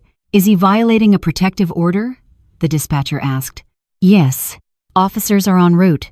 I drove faster than I had in years. Not recklessly, but decisively. On the other line, I could hear the pounding grow louder. Daniel, stop! Emily cried. You're not ruining my life, he shouted. Wood splintered. The sound was unmistakable. A kick. Then another. Mom, she sobbed. He's breaking it. Stay in the bathroom, I said firmly. Lock it. I did. The door in the background crashed open. Heavy footsteps. Emily. The rage in his voice was no longer disguised. I pulled into the apartment parking lot just as 2 patrol cars screeched in from the opposite entrance. Blue and red lights exploded across the building's brick facade. I left my car door open and ran. 3 flights of stairs. My chest burned. Not from age. From urgency. Officer Reynolds was already ahead of me, gun drawn but lowered, moving toward apartment 3B. The hallway smelled like old carpet and cheap air freshener. Daniel's voice echoed from inside. You don't get to leave me. Another crash. The bathroom door. Police! Reynolds shouted. Step away from the door. There was a split second of silence. Then movement. Fast. Daniel burst from the apartment, wild-eyed, breathing hard. He froze when he saw the officers. His gaze flicked past them, to me, standing at the end of the hallway. For a fraction of a second, I saw something naked in his expression. Not anger. Panic. The illusion was collapsing. Get on the ground, Reynolds commanded. Daniel hesitated, then ran. Not far. Davis tackled him near the stairwell. The struggle was brief. He wasn't sober enough to be strategic. Handcuffs clicked into place again. I pushed past the officers and into the apartment. The living room was overturned. Lamp shattered. A picture frame cracked on the floor. The bathroom door hung crooked on one hinge. Inside, Emily sat on the floor, back against the tub, phone still clutched in her hand. Her eyes were wide. She looked small. "Mom?" she whispered. I knelt in front of her. "I'm here." She dropped the phone and threw her arms around me. Her body shook. "He said if I didn't come back, he'd make sure neither of us had anything left," she whispered into my shoulder. Threat. Control always escalates when it's cornered. Outside, I could hear Reynolds reading him his rights again. Violation of protective order. Attempted forced entry. Domestic intimidation. This was no longer about property damage. This was a pattern, and patterns become cases. I helped Emily to her feet. "Did he touch you?" I asked quietly. She shook her head. "No, he didn't get through the bathroom door." "Good."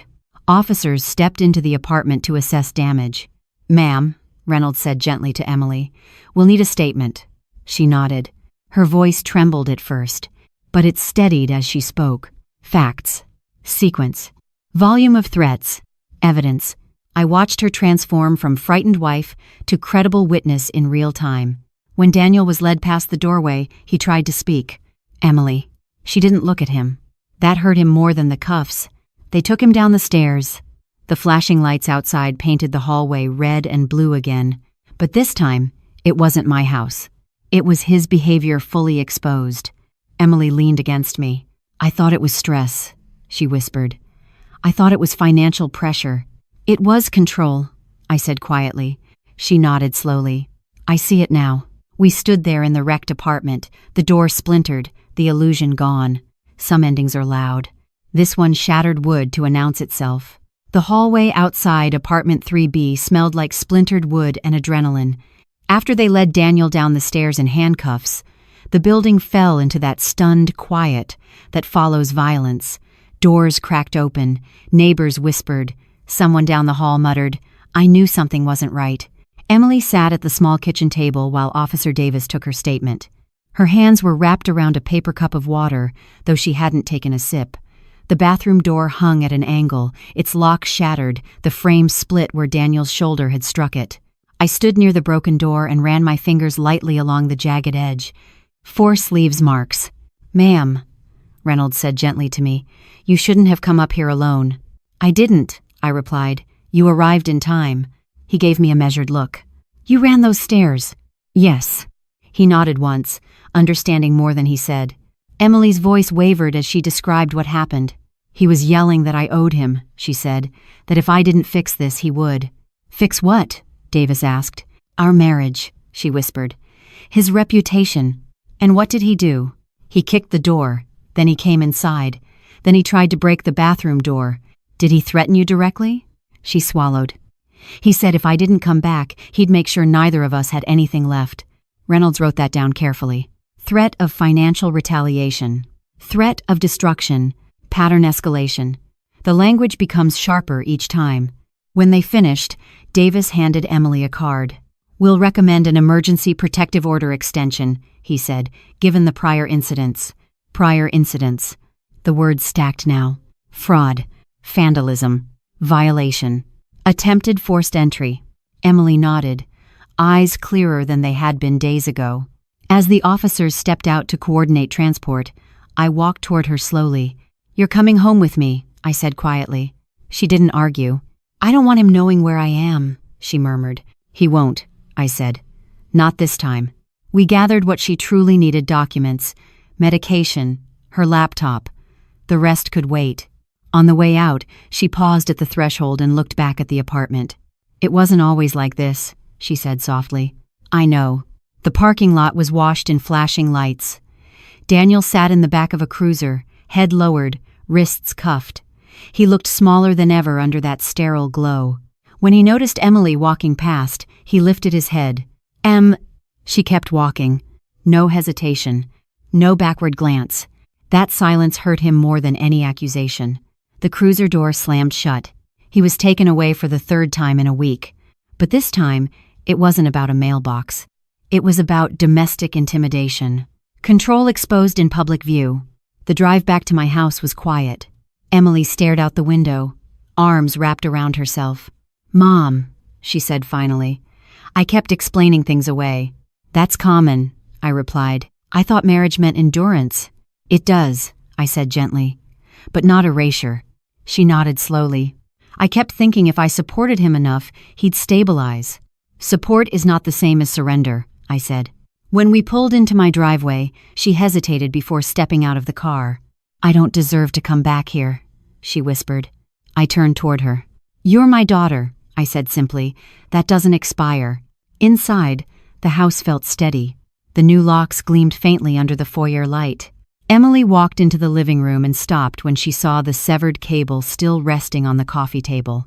"That's where it started," she said quietly. "No," I replied. "That's when I stopped ignoring it." She sat down on the sofa and pressed her hands over her face. "I feel ashamed." "Of what?" "Of not seeing it. Of letting him talk to you that way." I sat beside her. "Shame belongs to the person who caused harm," I said firmly, "not the person who trusted." Her shoulders shook once, then steadied. "I don't think he's going to stop," she whispered. "No," I said honestly. "He won't. Men like Daniel do not accept loss quietly." But tonight, he was behind bars, and Emily was under my roof. That mattered. Later, after she went upstairs to the guest room, I stood alone in the living room and turned the severed cable over in my hands. From unplugging a television, to forging signatures, to vandalism, to breaking down a door. Escalation is never random. It follows resistance. And resistance had finally met consequence. My phone buzzed once more before midnight. A notification from the county system. Daniel Reeves. Charges updated. Criminal damage to property. Violation of protective order. Domestic intimidation. Attempted forced entry. The list was longer now. Not because I pushed, because he persisted. I locked the door again before going to bed, checking the deadbolt twice. Upstairs, Emily's footsteps paced briefly, then stopped. The house settled into quiet once more. But this quiet felt earned. The call came just after sunrise. I was in the kitchen scrambling eggs when my phone vibrated against the counter. Emily was upstairs, still asleep for the first time in what looked like days. Officer Reynolds' name appeared on the screen. I answered immediately. "Mrs. Whitmore." "Yes, they've added charges," he said. My hand tightened slightly around the phone, though I already suspected as much. "Given the attempted forced entry and threats made toward your daughter, the district attorney is pursuing felony domestic intimidation." Felony. The word landed heavily but not unexpectedly. "And," he continued, "because he violated the standing order and escalated, the judge denied bail this time." Denied. I exhaled slowly. "So he'll remain in custody?" "Yes, ma'am." After we hung up, I stood in the quiet kitchen and let that settle into my bones. This wasn't a temporary hold. This was consequence. Upstairs, I heard Emily's bedroom door open. She appeared a few minutes later, wrapped in one of my old cardigans, eyes still swollen from the night before. "Who was that?" she asked softly. "The court," I said. "Bail denied." She froze. "For how long?" "Until trial." Her shoulders lowered in a way that told me how much tension she'd been carrying. "He won't be able to come near us?" "No." She nodded slowly and sank into a chair at the table. "I never thought it would go this far," she whispered. "It didn't go this far all at once," I replied. "It escalated." She pressed her fingers to her temples. "He said you were ruining him." "I didn't break down a door," I said gently. She let out a small, broken laugh. "I know." Later that morning, we went to the courthouse again to finalize the extended protective order. Emily stood beside me this time, not behind Daniel. Not in doubt. Beside me. The judge reviewed the pattern carefully. Fraud investigation pending. Property destruction documented. Violation of prior warning. Attempted forced entry. Threats recorded. She signed the extension without hesitation. "Mr. Reeves is to have no contact with either of you," she stated clearly. "Direct or indirect." The gavel fell. Final. Outside the courthouse, reporters weren't waiting. There were no cameras. But the weight of the decision felt public anyway. Truth has a way of becoming official when it's spoken in a courtroom. In the afternoon, we returned home and began small repairs. The windshield would be replaced tomorrow. The mailbox post would need reinforcement. The bathroom door at Oak Street would take longer. Damage doesn't disappear instantly. It heals in stages. As I worked in the yard, resetting the mailbox post into fresh concrete, Emily stood nearby watching. "I thought strength meant standing by your husband," she said quietly. "Strength," I answered, pressing the post firmly into place, "means standing by what's right." She nodded. "I kept defending him," she admitted, "even when he talked down to you, even when he said you were confused." I wiped my hands on a cloth. "You were protecting your marriage," I said. "That's not weakness." She looked at the house. "I don't know what I'm protecting anymore." "Yourself," I replied. That seemed to land. That evening, as the sun lowered behind Cedar Grove Lane, I walked through the living room slowly. The severed cable still rested on the coffee table. I picked it up and held it in both hands. That small act, him unplugging the television, had been the first visible fracture. Control disguised as correction. Authority disguised as concern. If I had ignored that moment, if I had apologized for challenging him, if I had let him manage my accounts quietly, where would we be now? Likely in an assisted living brochure. Or worse. Emily stepped into the room. "Mom?" "Yes?" "Do you hate him?" I thought about that carefully. "No," I said. She looked surprised. "I don't hate him," I continued. "I see him clearly. Clarity doesn't require hatred. It requires boundaries." She sat beside me. "I don't think I love him anymore," she whispered. I didn't rush to fill that silence. Grief comes in layers. Some for the marriage. Some for the illusion. Some for the years spent explaining away warning signs. Outside, a patrol car drove slowly down the street routine neighborhood watch. Cedar Grove looked peaceful again. Lights in windows. Sprinklers ticking on lawns. No broken glass glittering under headlights. Daniel was in custody. Charges formalized. Protective orders extended. Not because I sought revenge, because I refused erasure. I stood and walked to the television. The port where the cable had been yanked still looked slightly bent. I knelt and replaced it with a new cord I'd purchased that afternoon. It slid in smoothly. Secure. I turned the television on. The screen flickered to life.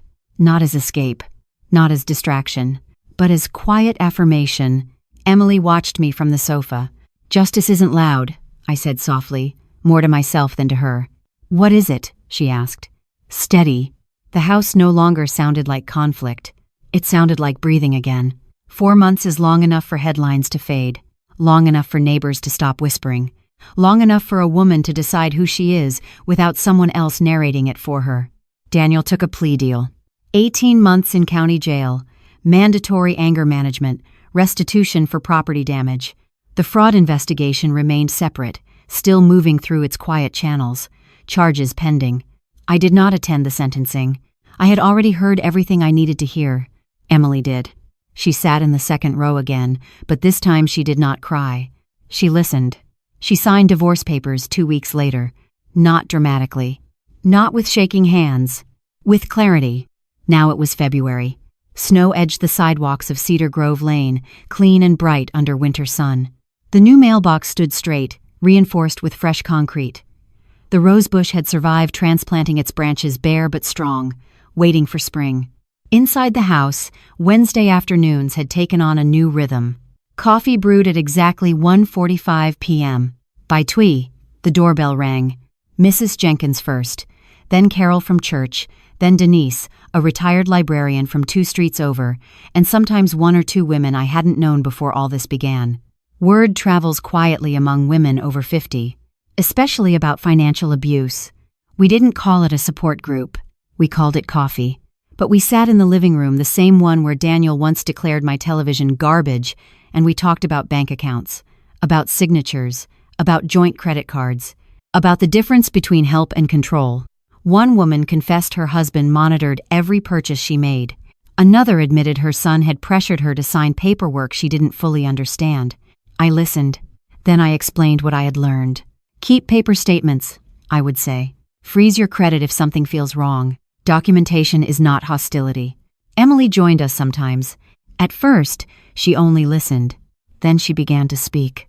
He told me my mom was confused, she shared one afternoon, voice steady. He said he was protecting her. Heads nodded around the room. Familystories. She started seeing Dr. Sanders individually, therapy twice a week. Not because she was broken, because she wanted to understand how she had slowly stepped aside while someone else rewrote reality. I ignored small things, she admitted to me one evening while we washed dishes together. The way he corrected you, the way he monitored money, the way he always framed himself as the responsible one. Control rarely announces itself, I said. It disguises as competence. She nodded. 4 months is also long enough to rediscover ordinary joy. We ordered Chinese takeout one Friday night, sweet and sour chicken, vegetable lo mein, egg rolls. We sat cross-legged on the living room floor like we used to when she was little. The television played softly in the background, not because we needed distraction, because we could. At one point, she looked around the room and smiled faintly. "It feels different here," she said. "It is," I replied. "How?" "It's not tense." She considered that. "I didn't realize how tense I was," she admitted. "That's how control works. It normalizes pressure, makes you think anxiety is personality." Later that week, a check arrived from the court, partial restitution for the windshield and property damage. I held it in my hand for a long moment before placing it on the kitchen counter. Justice doesn't erase what happened. It acknowledges it.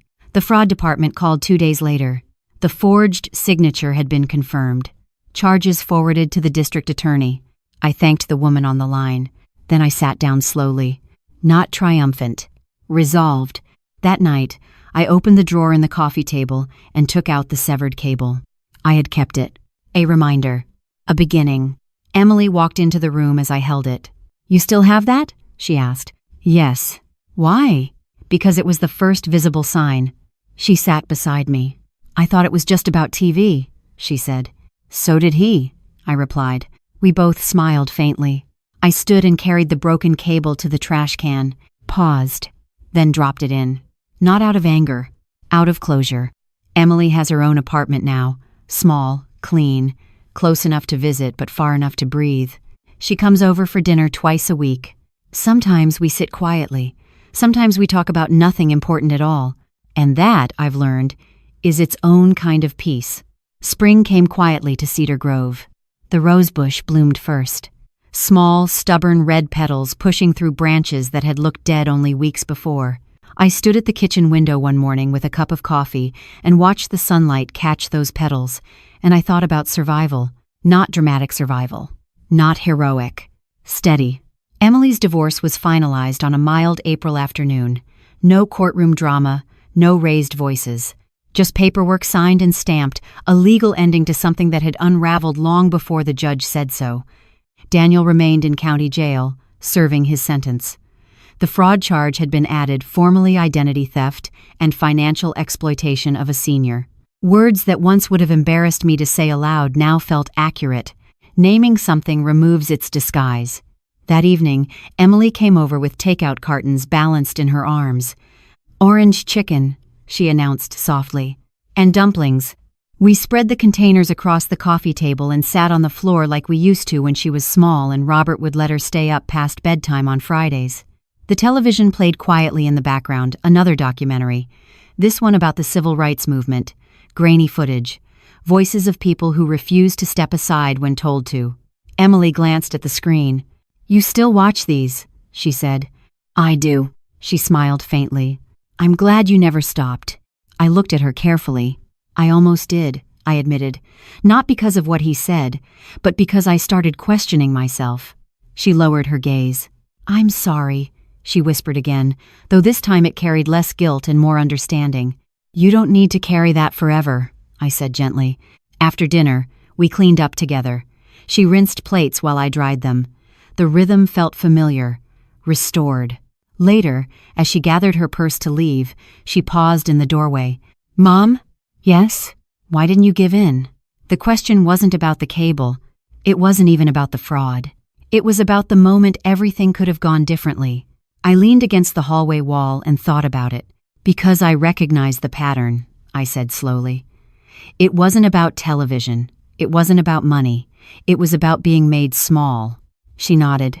"And you've never been small," she said. I smiled. "Everyone can be made small," I replied. "The question is how long you stay there." When she left, I locked the door not out of fear, but habit. The new lock turned smoothly under my hand. I walked back into the living room and stood in front of the television. Months ago, that same screen had gone black when Daniel yanked the cable from the wall. The silence that followed had felt humiliating. Now, the room felt steady. I opened the drawer of the coffee table one last time. The broken cable was no longer there, but I remembered exactly how it looked lying across the hardwood floor. A small thing, a warning. I turned off the television and let the room settle into quiet. Not the tense quiet of suppressed anger, not the anxious quiet of waiting for the next explosion. Just the soft breathing of a house at peace. I sat down in Robert's recliner and looked around. The repaired windshield outside caught the porch light without distortion. The reinforced mailbox stood straight at the curb. The rosebush bloomed. Emily was safe, and I was still here. Justice isn't loud. It doesn't always arrive with applause or headlines. Sometimes it arrives in paperwork, in court orders, in a lock clicking firmly into place. Sometimes it arrives when a woman decides she will not be erased in her own living room. My house no longer sounded like a battlefield. It sounded like home. The lesson from this story is simple, but powerful. Control often begins in small, quiet moments.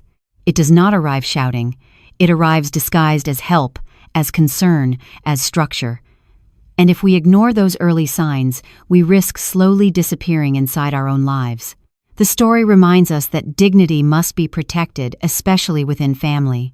Love does not require surrendering your voice, your finances, or your identity. Boundaries are not cruelty. They are self-respect in action.